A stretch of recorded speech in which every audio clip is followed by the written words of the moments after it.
Hello all peoples! Magandang araw! Breakfast na naman. So for today's video, magfa-fry ako ng dalawang itlog. Lagyan ko ng parmesan cheese with some soya oatmeal. So ayan na.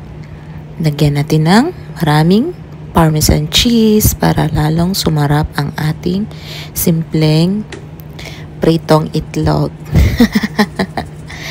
So, ayan, peoples, ang bilis na ng araw, patapos na naman ang March, April is waving, so, ayan, i-mix-mix na natin.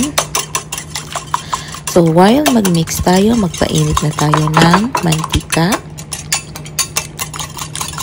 So, ayan, mix lang ng maigi. So, anong mga agahan nyo, peoples? Kumusta?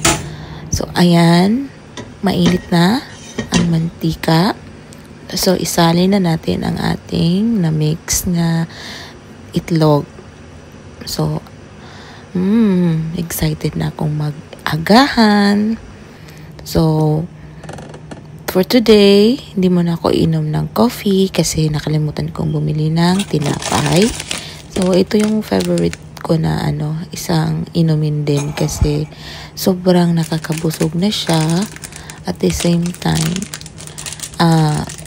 mabigat talaga sa tiyan kahit ito lang yung pang breakfast mo.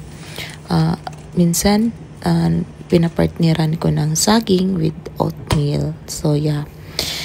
So, ayan. Salinan natin ng mainit na tubig. Oops, dandan. Sobrang init. Diyos ko, muntik ka na. Careful. Baka mapaso. So, ayan, peoples. Malapit na nang maluto ang ating simpleng pritong itlog. So, huwag natin kalimutan na mag-agahan kasi dyan nagsisimula ang ating araw.